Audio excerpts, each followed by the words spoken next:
आज हम शुरू करेंगे प्रकाश संश्लेषण की जो क्रिया है उसमें जो आवश्यक सामग्री है और जो उत्पाद उसके द्वारा बनते हैं उनकी प्रामाणिकता को हम सिद्ध करेंगे कि भाई ये जो हमने प्रकाश संश्लेषण की हम के बारे में हम बातें कर रहे हैं कि प्रकाश संश्लेषण में पेड़ पौधों के हरे भाग, कार्बन डाइऑक्साइड और जल की सहायता से लेके सूर्य के प्रकाश और पर्णहरिम की उपस्थिति में कार्बोहाइड्रेट का निर्माण कर लेते हैं और बदले में ऑक्सीजन भी मुक्त करते हैं। तो इन बातों की प्रामाणिकता क्या है, क्या ये वास्तव में है या केवल थ्योरिटिकल है? तो आज हम इसी टॉपिक पर बात करेंगे। आपने देखा कि भाई प्रकाश संश्लेषण की क्रिया में पेड़ पौधे क्या करते हैं, कार्बन डाइऑक्साइड और जल की सहायता से सूर्य के प्रकाश और पर्णहरिम की उपस्थिति में कार्बोहाइड्रेट बना लेते हैं। तो आज हम करना है कि भाई CO2 की जरूरत होती है, तो हम देखेंगे कि भाई प्रकाश संश्लेषण की क्रिया में CO2 की आवश्यकता होती है या नहीं, यानी CO2 की उपस्थिति में प्रकाश संश्लेषण होता है या नहीं। दूसरा, पर्णहरित प्रकाश संश्लेषण के लिए आवश्यक है या नहीं। तीसरा, सूर्य का प्रकाश संश्लेषण के लिए आवश्यक है या नहीं। चौथा, प्रकाश संश्लेषण की क्रिया में ऑक्सीजन मुक्त होती है या नहीं। और प्रकाश संश्लेषण की क्रिया में स्टार्च यानी मंड का ही निर्माण होता है या नहीं। इन सब बातों की प्रामाणिकता को हम सिद्ध करने जा रहे हैं। इनमें से कुछ इस वीडियो में हम कवर करेंगे और शेष जो है अगली वीडियो में कवर करेंगे। देखिए, आपको ये तो पता लग गया कि भाई प्रकाश संश्लेषण की क्रिया में ये सब चीजें जरूरी हैं और ये उत्पाद इसके हैं। अब इन सभी एक्सपेरिमेंट करने का एक बेसिक तरीका है। क्या है कि हम जितने भी एक्सपेरिमेंट करेंगे, जितने की भी प्रामाणिकता सिद्ध करेंगे, उसमें से उस विशेष पदार्थ को अनुपस्थित करने की कोशिश करेंगे कि भाई उस विशेष चीज को अनुपस्थित कर दो और फिर चेक करें कि भाई प्रकाश संश्लेषण हुआ है या नहीं। अब प्रकाश संश्लेषण हुआ है या नहीं ये कैसे पता लगेगा, उसके लिए हम मंड परीक्षण करते हैं। तो सबसे पहले हमें मंड परीक्षण को ही समझना है कि भाई स्टार्च का टेस्ट क्या होता है। तो स्टार्च टेस्ट को कैसे करते हैं, सबसे पहले जिस भी पत्ती का हमें पत्तियों में ही प्रकाश संश्लेषण होता है तो बेसिकली हम पत्तियों में ही स्टार्च को टेस्ट करते हैं। उसके लिए पत्ती को तोड़ते हैं और कुछ समय के लिए उसे पानी में उबालते हैं 4-5 मिनट। अब पत्ती को पानी से निकाल लेते हैं उबलते पानी से और अब उसे अल्कोहल में रख देते हैं। एक बालू उष्मक क्या होता है, आपने देखा होगा कि आपके घरों में या कहीं, घरों में तो नहीं लेकिन जब आप कहीं आपको पॉपकॉर्न खाने होते हैं तो पॉपकॉर्न वाला एक रेत के अंदर, डायरेक्ट पॉपकॉर्न को नहीं करता, वो रेत के अंदर करता है। तो ऐसे ही हम अल्कोहल को सीधे सीधे गर्म नहीं करते बल्कि उसके नीचे बालू रखते हैं।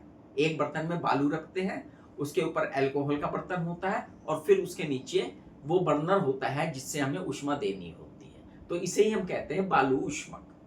तो फिर हम अल्कोहल में उस पत्ती को रखकर बालू उष्मक की सहायता से अल्कोहल को उबालते हैं, कुछ समय उसमें रखते हैं, फिर पत्ती को थोड़ा सा गर्म पानी से धोते हैं।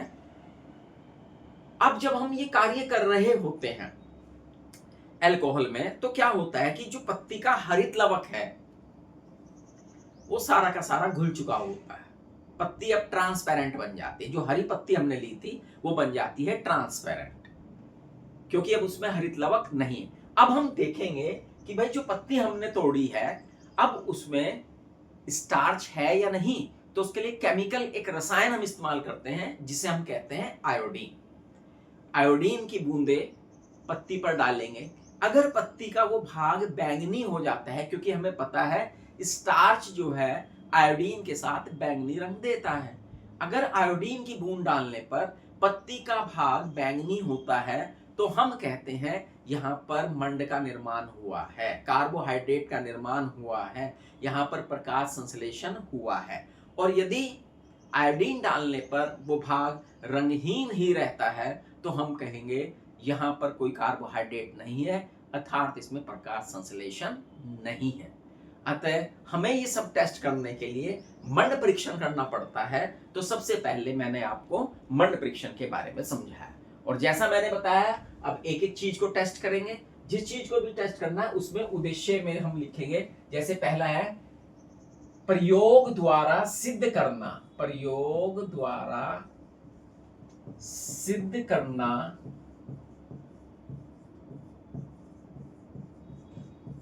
कि प्रकाश संश्लेषण की क्रिया में, प्रकाश संश्लेषण क्रिया हेतु CO2 आवश्यक है।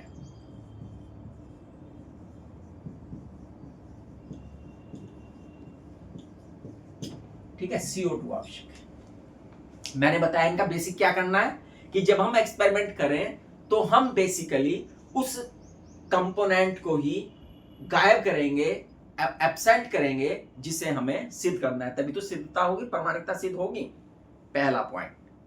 दूसरा पॉइंट, सभी प्रयोगों में किसी पौधे में पहले से ही स्टार्च है, यानी क्योंकि अगर हम कोई पौधे में एक्सपेरिमेंट करेंगे तो प्रकाश संश्लेषण तो पहले से कर रहा है, ठीक है, तो उसमें तो स्टार्च मौजूद होगा। तो हमें उसे क्या करना पड़ेगा, पहला जो स्टार्च है उसे क्या करना पड़ेगा, कंज्यूम करना पड़ेगा, खत्म करना पड़ेगा। कैसे करते हैं भाई, उसे उठाते हैं और 72 घंटे अंधेरे में रख देते हैं, क्योंकि प्रकाश संश्लेषण की क्रिया सूर्य में होती है, सूर्य के प्रकाश में होती है। तो हम क्या करेंगे, पौधे को उठाएंगे और 72 घंटे तक क्या करेंगे, उसे अंधेरे कमरे में रख देंगे। उससे क्या होगा, नया प्रकाश संश्लेषण तो नहीं होगा, लेकिन इन 72 घंटों में जो पहले से ही संचित भोजन पेड़ पौधे की पत्तियों में था वो भी समाप्त हो जाएगा। आप देखते हैं जैसे आप व्रत रखते हैं या रोजे रखते हैं तो क्या होता है कि आप कुछ खाते पीते नहीं है, तो उसमें क्या होता है कि जो आपका संचित लीवर में संचित भोजन है, मसल्स में संचित भोजन है, वो कंज्यूम होता है, क्योंकि एनर्जी तो आपको लगातार मिल रही है ना, तो कंज्यूम हो जाता है। और फिर उसके बाद आप यही व्रत जो है हम किससे रखवाएंगे, पेड़ पौधों से रखवाएंगे। उन्हें 72 घंटे किस में रखेंगे, अंधेरे में रखेंगे। तो उससे होगा ये बच्चों कि उसमें जो पहले से संचित भोजन है वो क्या हो जाएगा, समाप्त हो जाएगा। ठीक है, ये भी प्रक्रिया हमें इन सभी एक्सपेरिमेंट में दोहरानी है, इसलिए मैंने इसे एक बार में ही बता दिया। अब हमें कोई भी एक्सपेरिमेंट करना है तो उपकरण चाहिए। CO2 के लिए हमें उपकरण चाहिए। तो गमले में उपकरण क्या होंगे भाई, गमले में लगा पौधा, गमले में लगा पौधा, यहां पर हम एक ऐसा पौधा चुनते हैं जिसकी पत्तियां कुछ लंबी हो। ठीक है, अब क्योंकि हमें CO2 के बारे में करना है तो हमें एक ऐसा कंपोनेंट भी चाहिए जो CO2 को अवशोषित कर सके। तो कुछ पदार्थ ऐसे हैं जैसे KOH है, NaOH है, वो क्या कर लेते हैं, CO2 को क्या कर लेते हैं, अपने आसपास से अवशोषित कर लेते हैं, उसे क्रिया करके कोई दूसरा कंपाउंड बना देते हैं। जैसे CO2 है प्लस NaOH है, तो भैया ये NaOH CO2 को Na2CO3 प्लस H2O, तो अब चूंकि CO2 Na2CO3 के रूप में एक कंपाउंड के रूप में आ गई, डायरेक्ट CO2 के रूप में नहीं रही, तो हम ऐसे केमिकल लेते हैं जो उस CO2 को अवशोषित कर सके। तो हम यहाँ पे ले गमले में लगा पौधा, KOH भी वही क्रिया करता है जो NaOH। KOH एक चौड़े मुंह की बोतल, चौड़े मुंह की बोतल और मंड परीक्षण किट या सामग्री, ये सब चीज। बच्चों CO2 की प्रामाणिकता को सिद्ध करने का प्रयोग सबसे पहले मोल नामक वैज्ञानिक ने किया था, इसलिए हम इसे मोल का प्रयोग भी कहते हैं। अगर आपसे कोई मोल का प्रयोग भी पूछ ले तब भी यही प्रयोग आपको बताना पड़ेगा, मोल का प्रयोग। साइंटिस्ट हुए हैं ये मोल, इसे करेंगे। ठीक है, अब उपकरण हो गए सब। इसके बाद आता है सिद्धांत। सिद्धांत क्या है, सिद्धांत तो वही प्रकाश संश्लेषण की क्रिया है। प्रकाश संश्लेषण की क्रिया क्या है भैया, कार्बन डाइऑक्साइड चाहिए पानी चाहिए, सूर्य का सनलाइट चाहिए, सनलाइट चाहिए हमें, क्लोरोफिल चाहिए, क्लोरोफिल चाहिए, और C6H12O6 और ऑक्सीजन बनती है और जल भी बनता है। इसे बैलेंस मैंने पहले करा रखा है, 6CO2 12H2O 6CO2 6H2O। ये आपने सारी एक्सपेरिमेंट, तो सिद्धांत तो यही है। अब हम करेंगे प्रयोग। प्रयोग क्या करें भाई? सबसे पहले गमले में लगा लंबी पत्तियों वाला एक पौधा लेते हैं, इनसे पॉइंट वाइज भी आप लिख सकते हैं प्रयोग को, है ना। पहला पॉइंट तो यही है, गमले में लगा लंबी पत्तियों वाला पौधा लेते हैं और उसे 72 घंटे तक क्या करेंगे? अंधेरे में रखेंगे। अंधेरे में क्यों रखेंगे? ये बात मैंने आपको बताई है, जिससे उसमें पहले से उपस्थित स्टार्च जो है समाप्त हो जाए। ठीक, अब उस पौधे को लेंगे और उसकी एक पत्ती को हम एक्सपेरिमेंट करेंगे, एक पत्ती को लेकर। अब हम क्या करेंगे, जो चौड़े मुंह की बोतल ली है उसमें एक कॉर्क उसके मुंह पे लगी है, या प्लास्टिक का भी अगर कवर उसके ऊपर है, तो उसमें एक स्लिट बनाएंगे, लंबी स्लिट, जिससे पत्ती उसके अंदर जा सके। तो आधी पहले इसके अंदर रख देंगे थोड़ा सा KOH, पोटेशियम हाइड्रोक्साइड, या NaOH, सोडियम हाइड्रोक्साइड, और फिर पत्ती को इस प्रकार से एडजस्ट करेंगे इसमें कि आधी पत्ती बोतल के अंदर और आधी पत्ती बोतल के बाहर। और जो हमने झिर्री काटी है उसमें थोड़ी थोड़ी जो जगह बची है उस पर या तो वैसलीन लगा देंगे या ग्रीस लगा देंगे, जिससे कि वो एयर टाइट हो जाए। अब ना तो अंदर की हवा उसमें, बाहर से हवा उसमें अंदर जाए, ना अंदर की गैस उससे बाहर जाए, उसे एयर टाइट बना देंगे। अब हम इस पूरे उपकरण को उठाएंगे और उठाकर कहां रख देंगे? सनलाइट में, धूप में रख देंगे। ठीक, अब धूप में रखने पर क्या होगा? प्रकाश संश्लेषण की क्रिया शुरू हो जाएगी।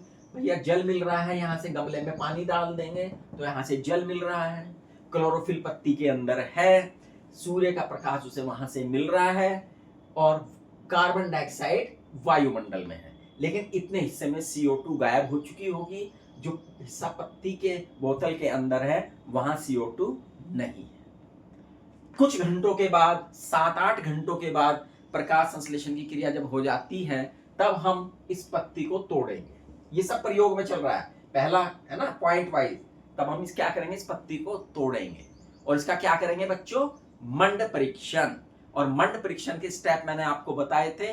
मंड परीक्षण करने में सबसे पहले पानी में उबालेंगे, फिर उसे अल्कोहल में बालूष्मक की सहायता से उबालेंगे, पत्ती को धोएंगे और उसके ऊपर आयोडीन की बूंदें डालेंगे। जब हम आयोडीन की बूंदें डालते हैं तो हमें एक आश्चर्यजनक रूप से देखते हैं कि पत्ती का जो हिस्सा अंदर है वो रंगहीन ही रहता है, और जबकि पत्ती का जो हिस्सा इस बोतल से बाहर था वो मंड परीक्षण में आयोडीन डालने पर बैंगनी हो जाता है।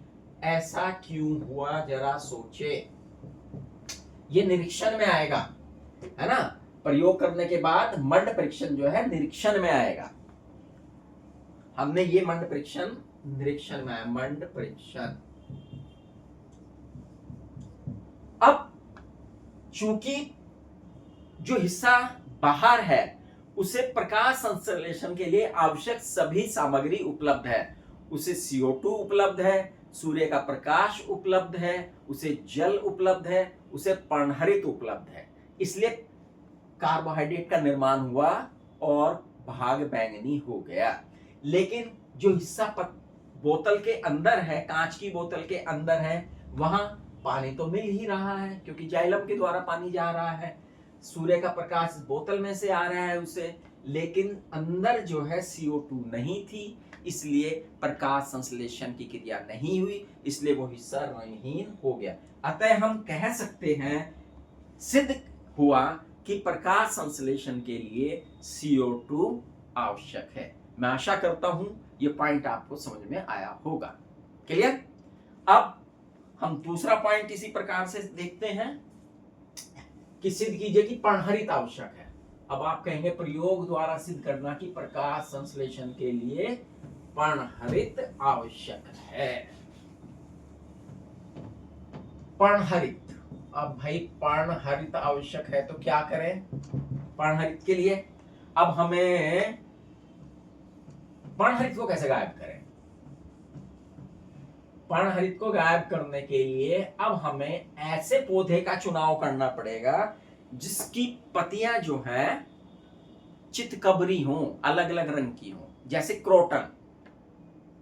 क्रोटन जो होते हैं, आपने देखा कुछ पौधे ऐसे होते हैं जिनमें हरे और पीले धब्बे होते हैं, कुछ बीच बीच में पीले धब्बे उनके अंदर हैं, जैसे क्रोटन, है ना। तो उपकरण में आ जाएगा, गमले में लगा क्रोटन का पौधा, क्रोटन का पौधा, ठीक है। और मंड परीक्षण सामग्री। सिद्धांत में वही प्रकाश संश्लेषण, पहला पॉइंट तो यही सिद्धांत में कि क्रोटन के पीले भाग में पर्णहरित अनुपस्थित होता है, पर्णहरित अनुपस्थित। और दूसरा सिद्धांत पॉइंट वही प्रकाश संश्लेषण की क्रिया है भैया, CO2 plus H2O, sunlight, chlorophyll, C6H12O6 plus O2 plus H2। Clear? अब एक्सपेरिमेंट को करते हैं। गमले में लगा क्रोटन का पौधा लेते हैं, 72 घंटे उसे अंधेरे में रखते हैं जिससे पहले से उपस्थित भोजन उसमें से समाप्त हो जाए। अब उसे उठाते हैं और उठाकर कहां रख देते हैं? धूप में रख देते हैं। अब धूप में रखने पर प्रकाश संश्लेषण की क्रिया प्रारंभ हो जाएगी। पत्ती के अंदर इसे CO2 बाहर से मिल रही है, सूर्य का प्रकाश मिल रहा है, जल मिल रहा है, लेकिन जहां जहां पीला भाग है वहां पर पर्णहरित नहीं है। अब कुछ घंटों के बाद पत्ती को तोड़ते हैं और ये सब प्रयोग में आ गए पॉइंट, और निरीक्षण में पत्ती को तोड़ते हैं और उसका क्या करते हैं? मंड परीक्षण करते हैं। और जब हम ऐसी पत्ती का मंड परीक्षण करते हैं तो हम देखते हैं जो जो हिस्सा पीला था वहां पर सफेद रहता है, यानी वहां पर मंड के, कार्बोहाइड्रेट के कोई प्रमाण नहीं मिलते, लेकिन जो हिस्सा हरा था वो बैंगनी हो जाता है। तो हम कहेंगे जो हिस्सा बैंगनी है वहां प्रकाश संश्लेषण हुआ है, और जो हिस्सा पीला था जहां पर्णहरित नहीं था वहां पर प्रकाश संश्लेषण की क्रिया नहीं हुई। अतः पर्णहरित प्रकाश संश्लेषण के लिए आवश्यक है। ये बात हमने प्रयोग के द्वारा सिद्ध कर दी। तीसरा पॉइंट है कि प्रकाश संश्लेषण के लिए सूर्य का प्रकाश आवश्यक है। अब हमें सूर्य का प्रकाश गायब करना है।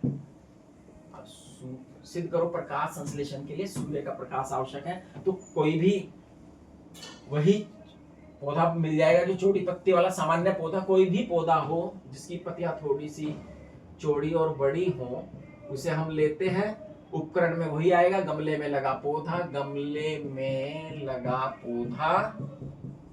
अच्छा, कहीं से अगर को सूर्य का प्रकाश या धूप रोकनी तो आप क्या करते हैं? आप कहते हैं उससे को कवर कर देते हैं किसी ना किसी चीज से। तो हम यहीं पर कवर करने के लिए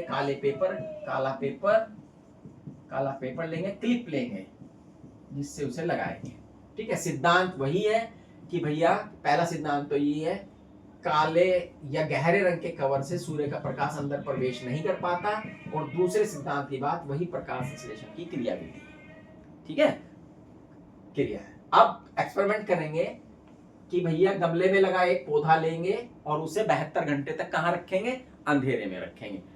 अब कागज लेंगे ब्लैक रंग का, और एक पत्ती को कि दोनों साइडों में, यानी पत्ती की दो साइडों, ऊपरी साइड और निचली साइड, और इस काले पेपर को क्लिप की सहायता से बहुत अच्छी तरह से इस पे लगा देंगे, जिससे कि इस पत्ती पर सूर्य का प्रकाश ना, ये क्लिप लगी हुई है, और इस उपकरण को उठाकर कहां रख देंगे? धूप में रख देंगे। धूप में रखने पर पत्ती को सभी मिल रहा है, कार्बन डाइऑक्साइड वातावरण से मिल रही है, जल मिल रहा है, लेकिन जो अंधेरा हिस्सा है यहाँ पर क्या नहीं जा रहा है? सूर्य का प्रकाश इसे नहीं मिल पा रहा है। तो सूर्य का प्रकाश नहीं मिल पा रहा है, ये सब बातें हमने प्रयोग में कर दी। कुछ घंटे तक ऐसे ही रखेंगे। अब हम करेंगे इसका निरीक्षण। निरीक्षण कैसे करते हैं? मंड परीक्षण के द्वारा। और जब हम मंड परीक्षण करते हैं इस प्रकार की पत्ती का, तो हम देखते हैं कि जो हिस्सा हमने कवर किया था वो हिस्सा तो बैंगनी नहीं होता, लेकिन बाकी हिस्सा बैंगनी हो जाता है। बाकी हिस्सा बैंगनी होने का मतलब ये है कि यहाँ पर प्रकाश संश्लेषण की क्रिया हुई है, यहाँ पर स्टार्च बना है। अतः हम कह सकते हैं कि ये सिद्ध हुआ कि प्रकाश संश्लेषण के लिए सूर्य का प्रकाश आवश्यक है। तो आज हमने एक्सपेरिमेंटली प्रयोगात्मक रूप से सिद्ध किया कि प्रकाश संश्लेषण के लिए CO2 आवश्यक है, पर्णहरित आवश्यक है और सूर्य का प्रकाश आवश्यक है। कल हम जानेंगे कि प्रकाश संश्लेषण के लिए कौन सी चीजें बनती हैं, उनका एक्सपेरिमेंट करना। Thank you.